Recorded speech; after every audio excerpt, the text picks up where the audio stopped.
Good afternoon, everyone. I am Shelly Kino, and this is Hashtag No Limits. Hashtag No Limits is about people whose society has placed limits upon, but who have busted through those limits.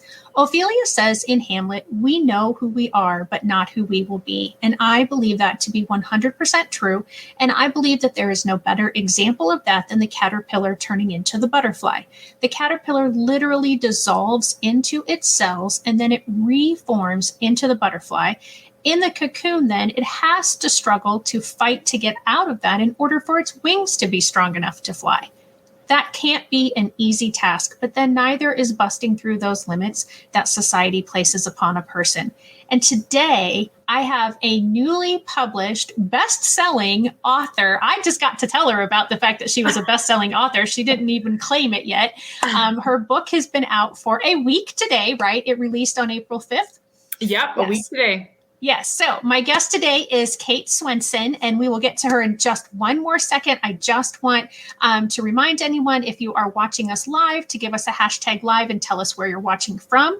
If you're watching in the replay, to give us a hashtag replay. If you have any questions or comments, please put them into the chat and I will be able to share them with Kate. And I think that's all the business stuff. So Kate, welcome, and thank you for joining me today. Thanks for having me. I'm excited to be here. Yeah, I'm excited. So I found out about you through a friend of ours, Amanda DeLuca, and we have a nonprofit together, so she is dear to my heart. Yes. So I do want to talk about that at some point today. So tell us about you and like what brings you to this. Yeah, so I am a mom of 4, and I live in Minnesota. My kids are 11, 9, 3, and 10 months old. Oh so my goodness. Busy is the word. Nonstop chaos is another few words for you. I am a blogger, which is kind of how I started. And, anyone can call themselves a blogger. That was definitely me. I just, put some words out there and no one read them. And then moved into Facebook and had a lot of success over there sharing our world of autism. I used to call it our secret world of autism. Sometimes I still feel that way, I suppose. And just talked about different topics and showed the highs and the hards and all this, talked about the different parts and had a lot of things go viral. And flash forward, I wrote a book, which I am so proud of. It still feels weird coming off my tongue. And I'm hoping it helps so many families that may feel lost. Yeah. And I haven't had a chance to read the whole thing, but the few chapters that I have, I think it's absolutely going to help thousands of parents. Yay. And I really think too, your book, like my book, Those Who Can't Teach, is going to be a book that will benefit educators because they will be able to see inside the family. And as a former educator myself, that is such a key component that is often missed or not given the importance that it needs. And I don't think that that's anything intentional. I just think, lives are the way they are and they're so busy, and teachers' lives, especially these last few years. I haven't taught the last few years. I can't imagine what it's like to be teaching the last couple of years. And so I really think books like yours and books like mine will help them have a better understanding of what it's like. Because sometimes there can be, and I think always actually, are tons of similarities, but there are can be some really big differences that are vitally important to understanding the dynamic of how that mom is thinking or how that dad or sibling is thinking. And so I'm really, really excited for your book to be out, and I can't wait to finish it. So tell us about your blog first. Like, what is it called? How can people find it if they're interested in that? So it's called Finding Cooper's Voice, which is, I remember picking that, thinking that was the coolest title ever. Now it's kind of funny because it really was never about finding Cooper's voice. It was about finding my own voice and figuring out who I was going to be in this. But I was a young mom and didn't know. And so I, online at findingcoopersvoice.com, you can find out, like, there's lots of stories of our own, but lots of stories that I share from other families, because when you've met one person with autism, you've met one person with autism. So Yep. autism in girls looks differently, autism in teens. So I share lots of stories, and I offer speaking things. A lot of education. So that's a really fun place, I think, to go and just learn and get to know our family. And then my Facebook page is really the day-to-day. So I just share what our life looks like and how it's normal to us, and we don't know any different. Right. So I'm going to share your website. Oops, I was got ahead of myself. I didn't want to share that yet. I didn't want to go to the foundation part yet. I just wanted to go to the website part. Yeah, there you are. Yeah, and then another picture, Amanda was there. She hasn't made the family photos yet. Okay. Yeah, because when you said you had 4, I was like, wait, I thought there was only 3 in the picture. Just a little baby. Yeah. So and there's where they can buy the book. And so, here's where you're, I think, kind of talking about some of the stories and different things. And so, guys, if you want to go, check out her website, findingcoopersvoice.com. And we will get into the foundation a little bit later on, and take that back out. Okay. So, I find that very interesting that you said, you thought that was the greatest title ever, but you realized since starting the blog and the website that it really wasn't Cooper's voice. It was your voice. Can you talk to that a little bit, please? Yeah. So, I mean, when I think about what was the most confusing for me in the beginning, it was that Cooper was nonverbal or non-speaking, however you want to say. I mean, autism, I was like, okay. But I was like, you mean he might never talk to me? I mean, that just really baffled me. It was really, really confusing. And I really thought the final thing was we're going to get him talking. That's what our goal is. And you learn so much. You eat your words and never say never. And Cooper has made so much progress. He's so happy and he's healthy and he's living this full life. And he's still nonverbal, and that's just fine. And it was me who needed to change. It was me who needed to become the person after autism. Our whole family too. Right. Yeah. So I did go ahead, and I will pull it up here in a little bit, but I did get your Facebook page, which I didn't have before. So I will pop that up. And I really, and you say that in your book, that Cooper was exactly who he was supposed to be. The person who needed to change was you. And I really love that statement, because in my experience, that's truly the case. It isn't the person that has the differing ability from our own that needs to change. It's us. And so talk about some of the dynamics of the things that you and your husband went through in finding yourselves within Cooper's world. Well, I have, I was just looking at the book before I popped on here because I was looking for something to share. And I remember I stumbled upon this commercial, like it was like for an insurance company. And it was like, we're here for the only moments that truly matter in life. And it was like a kid hitting a home run. And then it was like someone walking across the stage of graduation, prom, driving a car, getting married, having babies.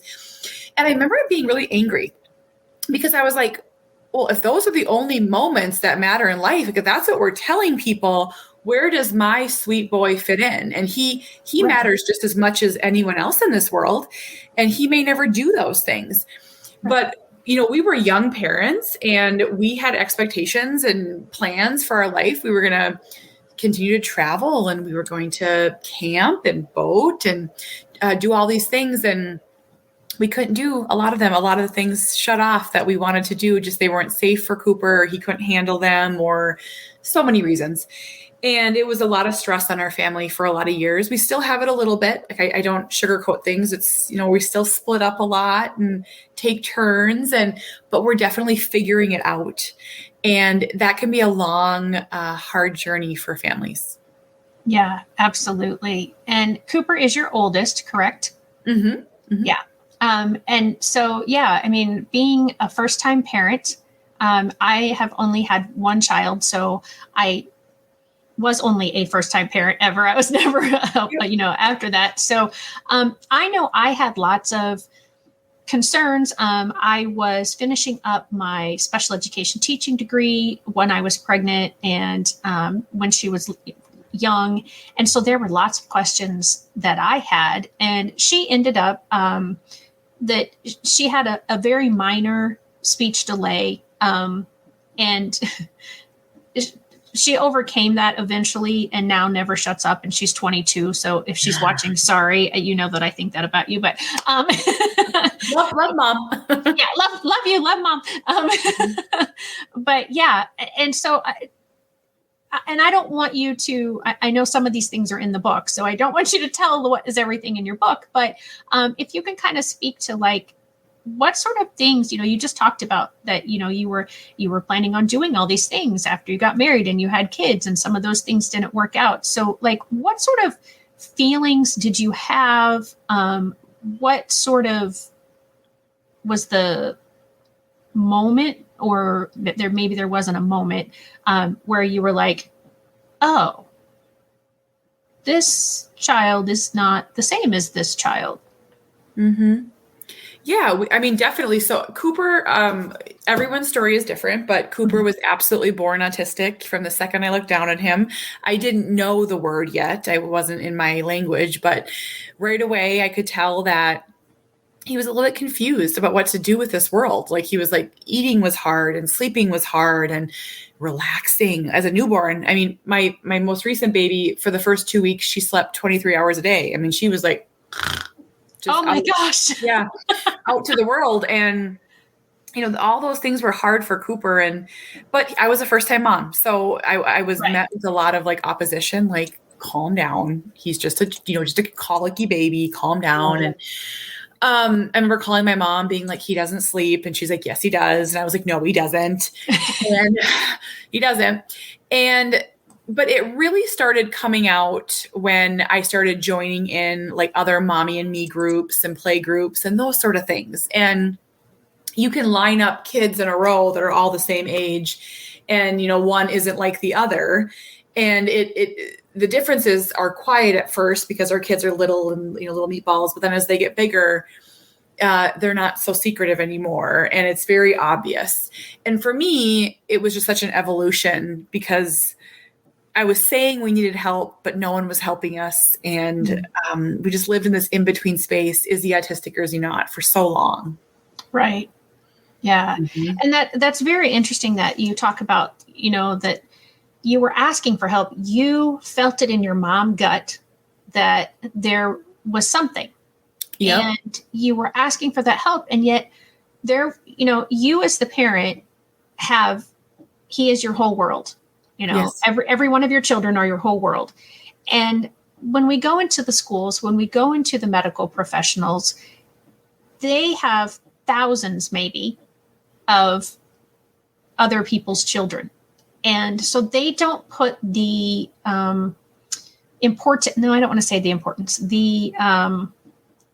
urgency, right, that we do as parents for our own individual children. And I think we need to be that way as the parents. And so when you were going through that, like, what would you say to a parent right now who could be watching and is like, I just think whatever, but yet nobody agrees with me?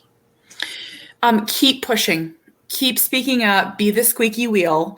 I just talked to a mom about this morning. I was like, a teacher or a therapist may have 50 or 100 kids that they're responsible for who are all equally important to them. So be polite, be kind, but definitely be the squeaky wheel and keep bringing things up. I went to my doctor dozens of times and I was met with late bloomer. He's a boy, relax, late talker.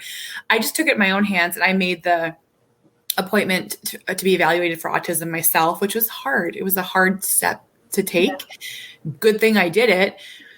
But, and you have to also remember too, that doctors and teachers and therapists may not be seeing what you're seeing. You're with your kids 24 hours a day. They may be with them an hour or 4 hours or whatever. So keep pushing. And here's the thing, you could be wrong and that's just fine too, but you'll never regret trying to get help if it's needed.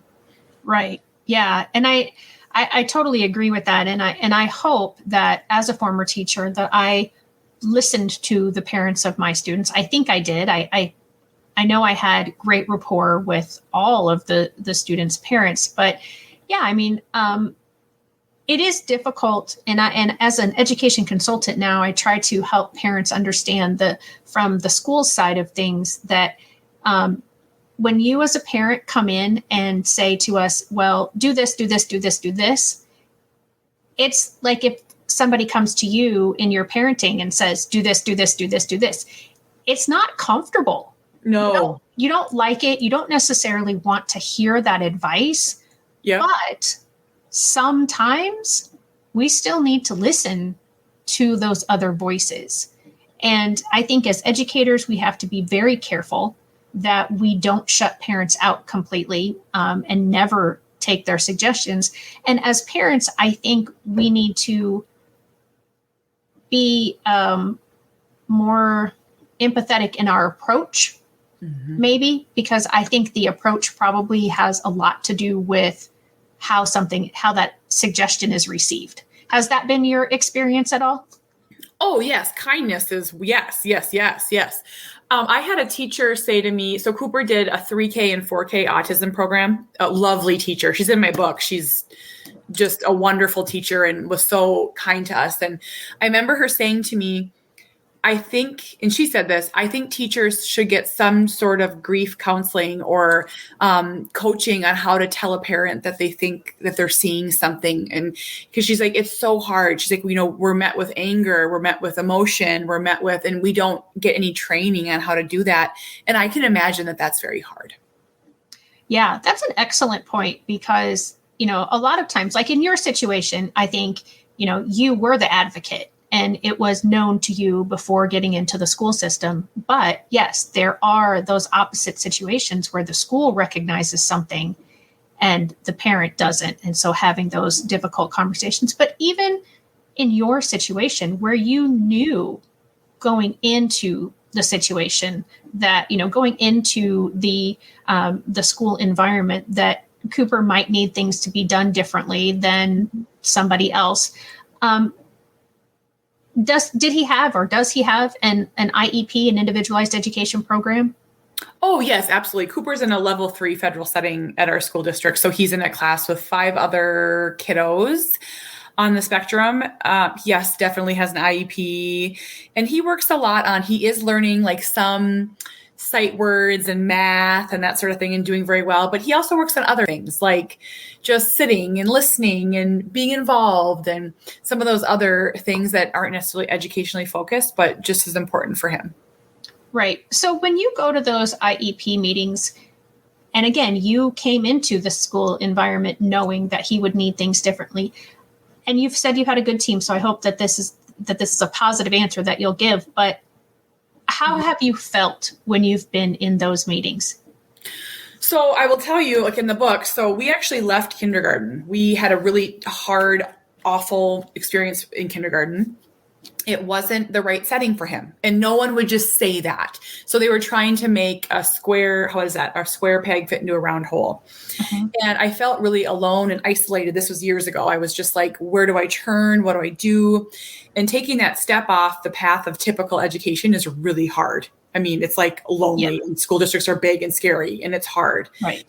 And we did private therapies for years and then things all changed in COVID. And I said, originally we would never go back to the school district. Well, parenting has a way of making you eat your words. And we went back to 4th grade and it was the best thing ever. We have the best teacher. And I feel our IEP meetings now are phenomenal because our teacher loves Cooper and she shares all these positives and progress. And then at the end, I'll be like, well, it can't all be good. And she's like, oh yeah, we have some of these things. And it's been such a shift from kindergarten, where in kindergarten, it was everything he couldn't do and how bad he was and how naughty he was. And so we have a great experience. And I think everyone should strive for that. Yes, absolutely. And I'm so thankful to hear that because it is not the norm. Mm-hmm. Even when I have had parents tell me that they do have a good team, they still talk about the fact that, and I'm happy to hear that you were the one to say, well, okay, can't all be good. There have to be some, we're not here for no reason, Yep. But I've had parents tell me that it's kind of a loss or a grief every time they go to an IEP meeting, but that might not be your case anymore. Well, I'd compare it to once a year, we have a social worker come to our home and we evaluate Cooper for his supports and his services. And it's what it essentially is. It's an hour long of listing all the things he cannot do and all of his struggles and all of his hardest days, which IEPs can be similar to that. And I always chuckle when I think, we would never do that to a neurotypical child. We'd never go to a conference and list 40 things they can't do. We would never do that. Right. So it's definitely different. And when I do my speaking about working with teachers and IEPs, it's let's remember that Cooper is a child and it's not clinical. I feel like so often when we get into the IEP world, it's very black and white and data driven. And I want to remember that he's a little boy too. So I think our teacher and I work really well together like that.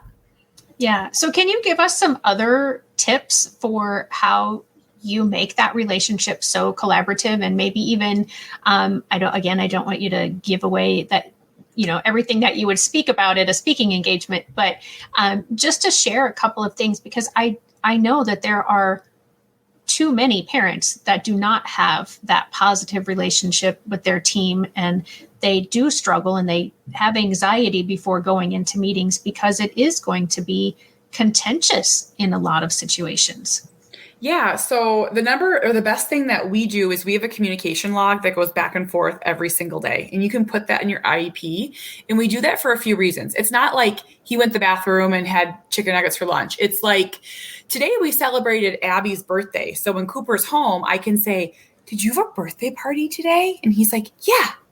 And then it goes the other way too. So I want her and his peers to be able to bring up things that happen. Like, did you go to the zoo this weekend? So that communication log has been like just vital to our success. The other thing is, and my mind just went blank, and this is what happens when you have 4 kids. So when Cooper was in kindergarten, I would get so many negative reports. I mean, it was like, I got to the point where every time my phone rang, I would be like physically ill. I still have a little PTSD over it. So when I first met with Cooper's teacher, I asked her what her style was. I was like, are you going to call me over everything? And I was very joking and, right. Yeah. She was like, I don't have time for that. And I'm like, because I can't, if you told me every time he had a behavior. So we actually created a behavior plan, which was really well for us. And we've actually never had to use it. But if he has a behavior that lasts longer than a certain time, they'll call and they'll put me on the phone, like FaceTime with me to talk to Cooper. We've actually never had to do it. But it's hard for parents who are working full time or who are not there and they can't fix it. And it's so stressful. Yeah. Oh, yeah.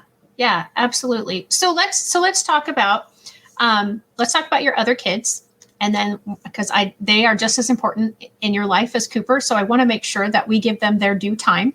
Yeah. So just give us a little bit of, you told us their ages earlier, but like kind of, just give us the mom summary of each of your other 3 children. Yep. Sawyer is 11. Sawyer's 9. And he is your typical rough and tough hockey player, baseball player, always wants to be going run kid. Definitely has a lot of big feelings. He's a sensitive little guy in the sense that, and I think that he's going to be an amazing advocate. I really, really, truly do. I see him just growing up, fiercely protecting his siblings, which is something I think that, he's learned from seeing. So that's so great. Yeah. Our 3-year-old is wild and feral. That is the best definition for him. He's incredibly smart, definitely going to be a creative type, and going to scare me a lot when he is a teenager. And yeah, he's wild and fun, but so fun. And then our baby girl is lovely. She's just after having 3 boys, and she's definitely different, and she's very dainty and sweet. And it's been really fun to have that side of it too, because I thought we were going to have 3 boys. So it's been a blessing. And again, I have not made it all the way through your book. And so I apologize if any of my questions are things that you share about in the book, because I truly am not trying to get you to share all the stuff from the book. But yeah. So your pregnancy with Cooper was normal, right? I mean, there were no, because I do remember you talking about that either in the introduction or in the first chapter, that, once you have a child with a special need, you forever tell the birth story. And, because you do, every time you have an evaluation or a reevaluation, it's what was the birth like? What was the pregnancy like? When were the milestones reached? Da, da, da, da, da. And so if I recall, all of that was typical with Cooper. It was just when he was born, right? Yep. So very typical pregnancy. Yep. Nothing, no concerns. And my joke about that is, once you have a child with special needs, you have to tell your birth story to like every stranger on the street, because it's like, actually my younger son was just evaluated for some reading help, and the forum was like, talk about your child's birth. And I was like, no. It just felt so funny, but I was prepared for it because Cooper, I've done it for Cooper. But he did have a tough delivery. So he wasn't breathing, and it was kind of hard to get him out. He was a big boy. Came to right away though. And, but that does matter. And you will get asked a lot about that. And your modesty, it's like, let's just tell the story. Okay. Right. Yeah, exactly. And so when you found out when you were pregnant with your second one, and that's basically as far as I've gotten into the book. I just read that part.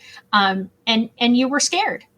But you were not scared because you were thinking that there might be something different about this second baby. What were you scared of?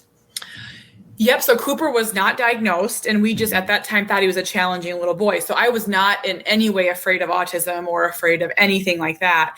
I was afraid of being enough for my 2 children. I worked full time and I loved my career. I was a project manager, and I had a very busy job. And that's how I really identified myself.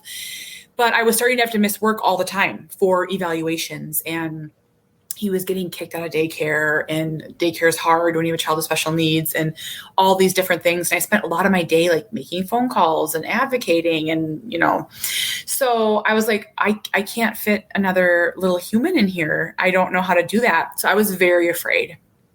Yeah. And if you don't mind, so first I just want to go over this comment from Robin. Robin's actually been a guest before. She's a speech language pathologist, and she says, wow, I've read her blog and watched videos of her son for years. She's so well respected in the community of autism for family members and therapists. Aww. And she's going to watch this tonight. So cute baby. Yeah. So talk about that. That's not been something that I've really talked about with any of my guests too much, is finding daycare for a child with special needs. Can you talk to that a little bit? Oh, it's very, very challenging. I did an interview the other night with a daycare provider who's a friend of mine, and she was talking about how often they're the first ones that see signs of autism in children.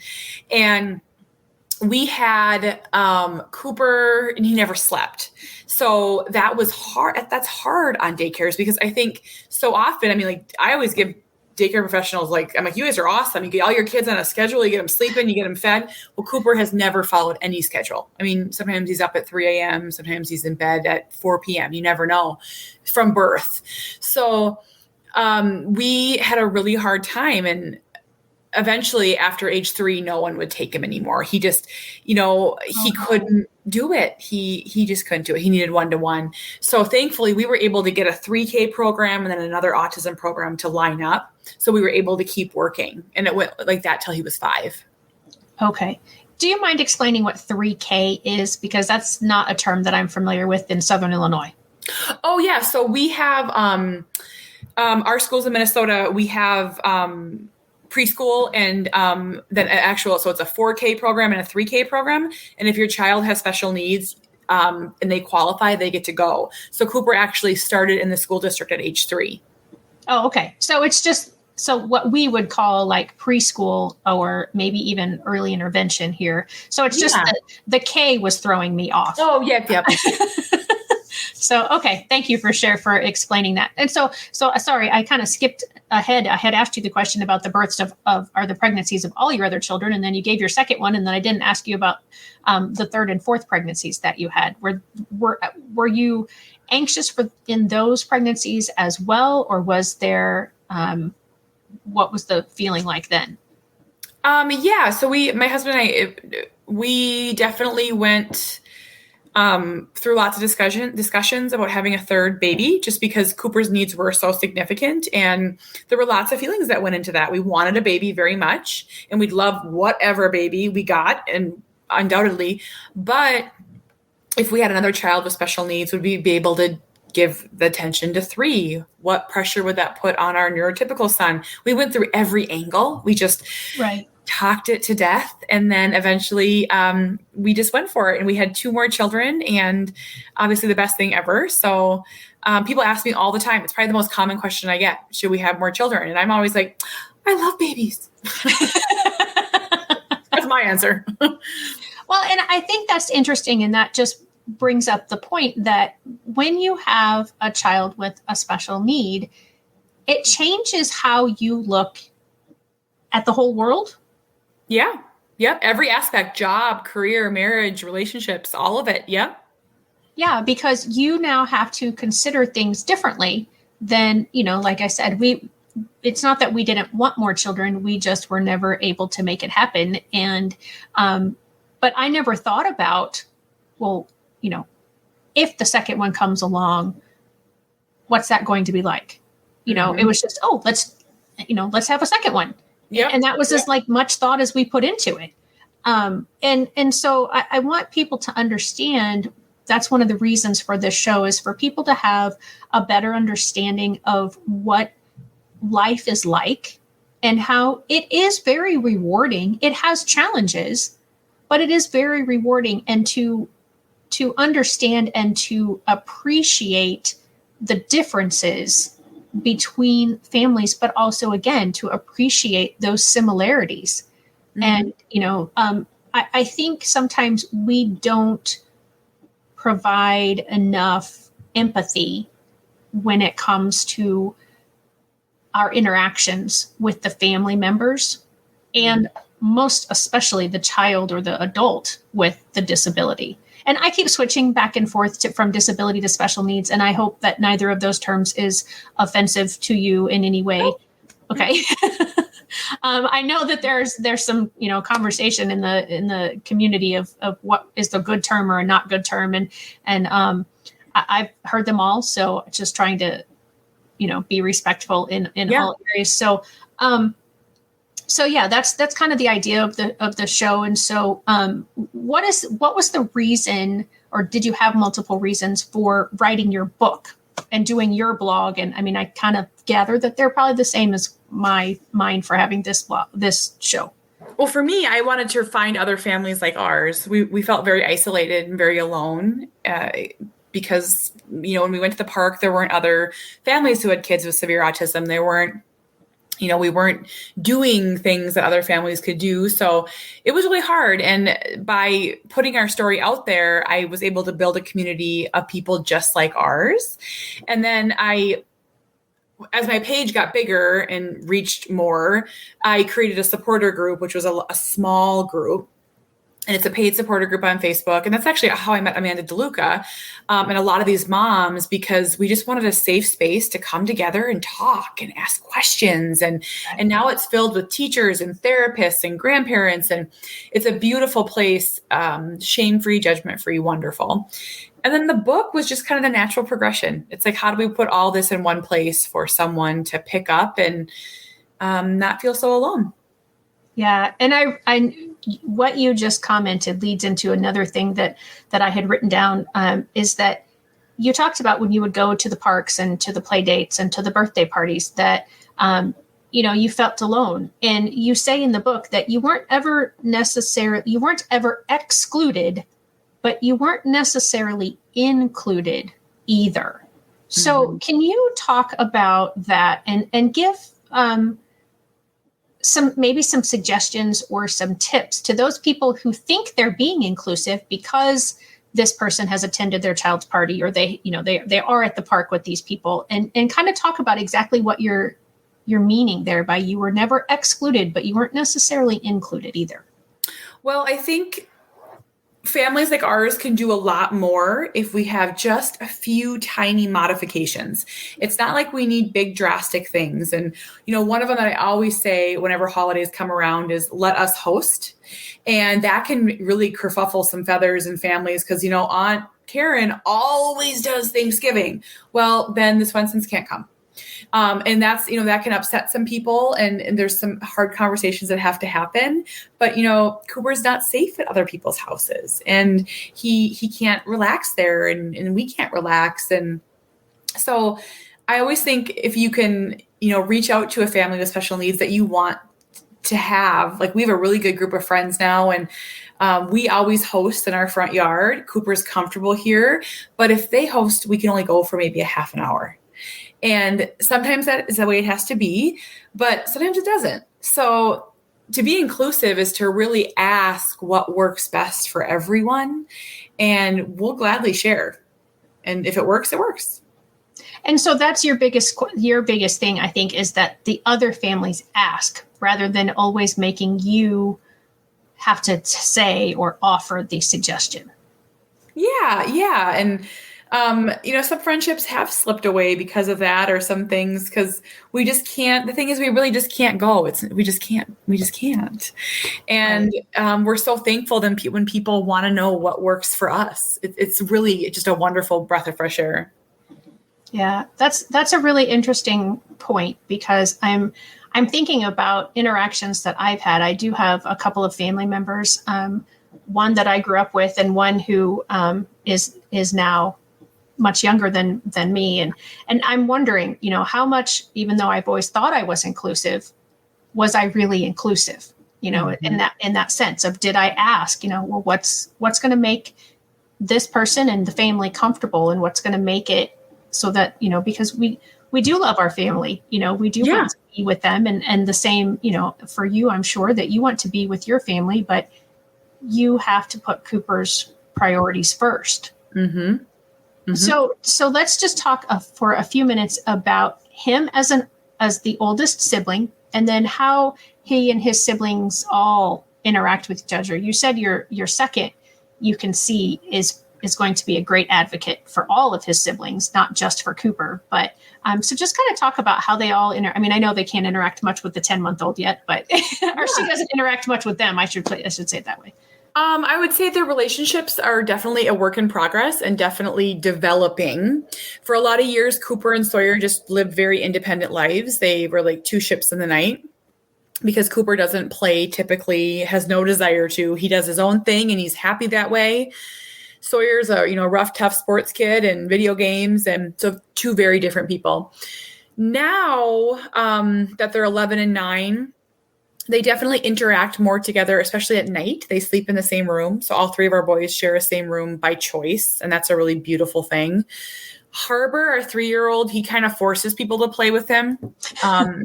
So he has no problem wrestling with Cooper or getting up in his business. And I think that's the beautiful part about a sibling. And the baby is very much crawling all over him. And he's so funny. He's like, help. And I'm like, I'm coming. She's like on his head. So I think that one of the best gifts that we ever gave our kids was the gift of each other. So, I mean, Cooper has made an amazing impact on them and they've made an amazing impact on him. So it goes both ways.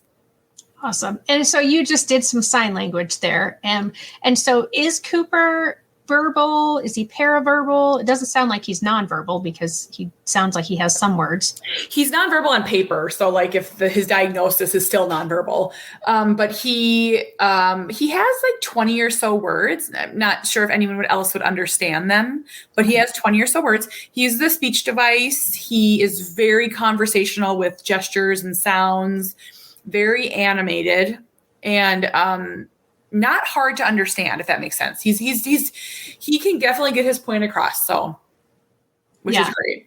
That's awesome. So did you say he has a communication device? Yeah. And how much of an ordeal is that for you to, or was that for you to get through the school system or through your insurance, and talk about if how everybody is trained, because I presume he uses it at school. Yep. So we worked with a company called Talk to Me Technologies, which is fantastic. They're out of Iowa and they helped us get it. So they worked with our insurance company and Medicaid because it can be quite the battle to get a device, and modeled it with him, worked with our speech therapist, and he got it when he was 4. And I wouldn't say that he was really very interested in it till he was probably closer to 6. But we just really dove into it where if we knew he wanted chicken nuggets, we had him press, I want chicken nuggets. We made it very purposeful. And it opened up a lot for him because he could tell us that he wanted a red sheet of paper or that his head hurt. Or so it was a great, I am pro speech device assistive technology, pro. Don't think it's going to limit your child. It's only going to open up more doors. Yeah, I'm so glad you said that, because I have worked with families before that I have tried to help them understand how they are actually limiting their child by not allowing some sort of a communication device into their life, because it does. I mean, I think our kiddos have, and our adults too, have so much to say, but it just is they need to have the right way for them to get it out. And absolutely. Communication devices absolutely can do that. So I don't want to leave you, let you out of here without talking about your foundation. Okay. And I accidentally closed that tab out, so I apologize for that. So let's talk about the More Than project. Yeah, so my friend Amanda and DeLuca and I launched it, probably about a year ago. We, well, I'll speak for myself. You know, when you live in the world of social media, it can get kind of, there's positives and there's negatives. And I really wanted to have a passion project where we just give back. That's what I wanted. I wanted to do good work. So we started off with More Than a Caregiver, where we recognized that these moms, they're giving so much of themselves, so selfless. And caregiving is different than parenting. And it can be hard to focus on their mental health. It can be hard to get counseling. So we have worked to offer free mental health counseling to caregivers. Then we moved to More Than a Sibling, because I have a big, big tender heart or spot in my heart for siblings and how their lives differ, good and positive, and sometimes harder. So we give sibling scholarships where they can do something just for them, like go to Disney or, something like that. Oh, that's amazing. And our newest initiative is so fantastic. And I'm going to just share a picture because it just kicked off. Let me see if I have a picture. So we are doing, it's on my Facebook page. Do you have my Facebook page there? I do. So we wanted to put sensory corners in classrooms. So we were approached by some therapists that said that they can't do good work because they don't have the resources they need in the schools. So we are like, well, how do we raise money? We got to raise money. So we found a company called The Spotlight. If you scroll down, found The Spotlight Project. And it is a woman right there. Yep, right there. And she gives employment to adults with intellectual disabilities and developmental disabilities. And that's real gainful employment. It's good work. They're working hard. And we designed a bracelet called the I Am More bracelet. And they put together 250 of those, and they are selling those on their website. Our first batch sold out. We're on batch number 2. And for each bracelet, we get $5, and we're going to take 100% of that money and give it to schools. Oh, and those are beautiful bracelets. Are they all the same color? Yep. So that's one design for us. And if you scroll down a little bit more, because there's just a really cool picture that I'll keep scrolling. I'll tell you when to stop. We were live last night. And right there, if you click on that one, you can see the young man on the whiteboard. Like this is them actually doing their job and like learning how to do it. And it is just amazing that this is out in the world. And I hope Cooper has this when he's 18. Yeah, this is absolutely fabulous. I may have to reach out to this organization and see if they would like to come on sometime, because this is absolutely busting through those limits. Yeah, and I can do a connect. I can connect you to Rachel. And we sold out 250. Now we ordered another 250, and we just. But then the second part of it's so fun too, because we're going to go in these classrooms and we're going to put sensory corners in. And it's like, we're going to help these kids. So it's a full circle of awesome. That is so incredible. I was looking to see if there was something about it on here, but not something specific to the sensory rooms, right? No, not yet. Nope. Okay. Just wanted to make sure that I wasn't missing it. That is incredible. And I am so excited to hear about that sort of thing, because that's definitely more of what our world needs. And I'm sure that you know that the unemployment rate amongst people with disabilities is 2 or 3 times higher than the other unemployment rate. And so, that's, sensory rooms and everything that you're doing with your foundation is absolutely incredible. So that's amazing. I'm so glad that we had opportunity to talk about that, because I think that will be great. And hopefully, some of my viewers might even be able to, I plan on purchasing some of those bracelets and sending them out as gifts to my guests, because I've always wondered, what can I do for my guests that, I take your time, however long, and yet I want to say thank you in a way that is meaningful. So this is absolutely very meaningful and something that I could most definitely get behind and support 100%. So Kate, I don't want to I would love to keep you longer, but I know you have, 4 children and all and a new released book and a million other things that you're doing. So, but before I let you go, I just want to give you one opportunity.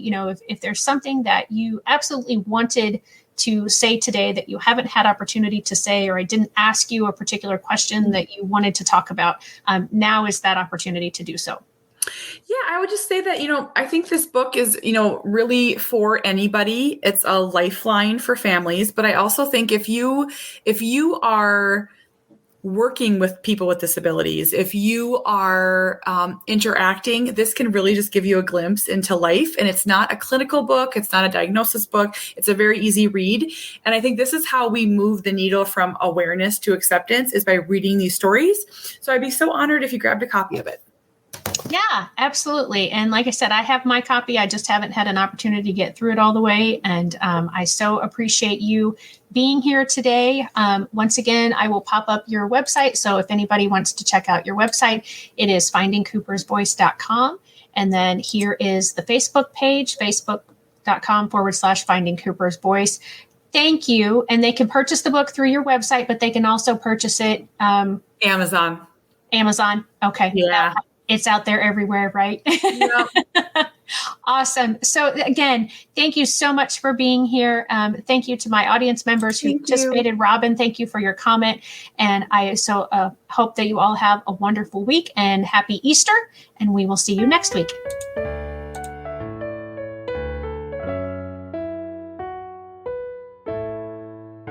Hey, parents and teachers, are you tired of IEP meetings that feel like a battle?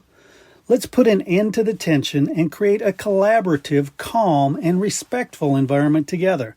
Shelley Keno, your go-to IEP consultant, can transform your meetings into positive and productive experiences. With Shelley Keno, your child is her top priority, your voice is heard, and you become confident. Shelley Keno is making the world better for all, one IEP at a time. Visit www.shelleykeno.com for more information and set up your free 20-minute consultation today. That's shelleykeno.com, SHELLEYKENOW.